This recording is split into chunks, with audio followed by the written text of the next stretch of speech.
আসসালামু আলাইকুম। আমি মোহাম্মদ উলিয়া রহমান, সহকারী শিক্ষক হিসেবে কর্মরত আছি যশোর জেলাধীন ঝিগরগাছা উপজেলার বাগড়া সরকারি প্রাথমিক বিদ্যালয়ে। আমার উদ্বোধনী গল্পে আমি সকলকে স্বাগতম জানিয়ে শুরু করতে চাচ্ছি। অবশ্যই এই পদ্ধতিটি কার্যকর হবে। আমরা ছেলেমেয়েদের বা শিক্ষার্থীদের যখন বিভিন্ন বিষয়ে পাঠদান করি বা ছেলেমেয়েদের যখন আমরা বিভিন্ন বিষয়ে পড়াই বা বুঝিয়ে থাকি, তখন আমরা সাধারণত 30 থেকে 40% অথবা সর্বোচ্চ 50% স্টুডেন্টকে প্রথমেই আমরা যে কোনো বিষয়ে বা যে কোনো থিমে আলোচনা করি, তখনই তারা বুঝতে পারে। এবং বাকি যারা 60 থেকে 50% স্টুডেন্ট বুঝতে পারে না, তাদেরকে বোঝাইতে একটু কষ্ট এবং আমাদের শ্রমও দিতে হয়, এবং সাথে সাথে স্টুডেন্টদেরকেও কিন্তু সময় ব্যয় করতে হয়। তো এক্ষেত্রে আমরা অনেক কিছু শেখানোর ক্ষেত্রে তারা অবশ্যই বুঝতেই চায় না যে আসলে বিষয়টা কী। তেমনই একটি বিষয় হলো বাতাস বা বায়ু। আমরা সাধারণত বাতাস না পড়ি, আমরা বায়ুটা পড়াই। তো আমরা যদি বায়ুকে বাতাস অথবা বাতাসকে যদি বায়ুতে কনভার্ট করি, সেক্ষেত্রে আমরা শিশুদেরকে বোঝাইতে আমাদের একটু সহজ হয়।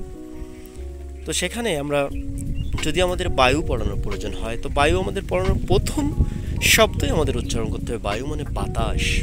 তখন তারা কিন্তু অবশ্যই শিক্ষার্থীরা সহজে বুঝতে পারবে যে তাহলে বাতাসটা কী।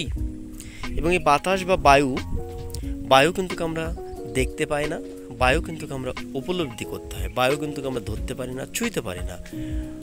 অতএব বায়ু পড়ানোর ক্ষেত্রে আমাদেরকে অবশ্যই শিক্ষার্থীদেরকে বায়ুটা কীভাবে বোঝাতে হবে, সেজন্য আমাদেরকে তাদের একটি নির্দিষ্ট জায়গাতে নিয়ে যেতে হবে, এবং যে জায়গা থেকে বায়ুটা দেখা যাচ্ছে নিশ্চয়ই সেই জায়গাতে যেতে হবে।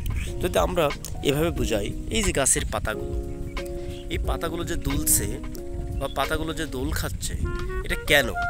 বাতাসের কারণে বা বায়ুর কারণেই দোল খাচ্ছে। এটা কিন্তু আমরা শিক্ষার্থীদের বোঝাইতে পারি। এই যে এখানে ঘাস, এই ঘাসটি দাঁড়িয়ে আছে, কিন্তু ঘাসটি অনেক বেশি দুলছে। কেন দুলছে? এই ঘাসটিতে বায়ু অথবা বাতাস এসে আঘাত করছে, অর্থাৎ এই আঘাত করার কারণেই ঘাসটি দুলছে। এখান থেকে আমরা তাদেরকে বায়ু শেখাইতে পারি বা বাতাস শেখাইতে পারি। আমরা যদি এভাবে বলি যে বাতাস, এই যে পুকুরের পানি বা নদী বা সমুদ্রের যে পানি, এই পানির যে ঢেউ খেলছে, কেন ঢেউ খেলছে? এই ঢেউ খেলার কারণও কিন্তু বাতাসের কারণেই কিন্তু এই বায়ুটি, এই বাতাসের কারণেই কিন্তু এই পুকুরি পানিগুলো তুলছে বা একদিক থেকে আরেক দিকে প্রবাহমান দেখা যাচ্ছে। এভাবে কিন্তু আমরা বাতাস বা বায়ু শেখাতে পারি। এই যে কাপড়টি দুলছে অনেক, কেন দুলছে কাপড়টি বা নড়াচড়া করছে কেন? বাতাসের কারণেই কিন্তু এই কাপড়টি দুলছে। অর্থাৎ আমরা বলতে পারি, যখন আমরা বাইরে শুকাতে দিই, তখন কিন্তু বাতাসের কারণেই কাপড়টি নড়ে, এবং এই বাতাসের কারণেই কাপড় থেকে পানির যে বায়ু বা বাষ্প থাকে সেটা বেরিয়ে যায়। অর্থাৎ এখান থেকেও কিন্তু আমরা বলতে পারি যে এখানেও বাতাস হচ্ছে। এখানে এই যে পাট গাছগুলো অনেক বেশি দুলছে, এখান থেকে কি আমরা বাতাস শেখাইতে পারি না তাদেরকে? অবশ্যই পারি। অতএব আমরা বলতে পারি, বাতাস কিন্তু ধরা যায় না, ছোঁয়া যায় না, এটা অনুভব করতে হয় বাতাসটি।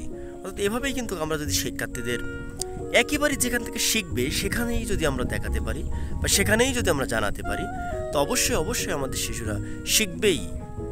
আজকে এই উদ্ভাবনী গল্পে শিক্ষার্থী যদি পরিপূর্ণভাবে শিখতে পারে, ততটুকুই আমার সফলতা। ধন্যবাদ সবাইকে।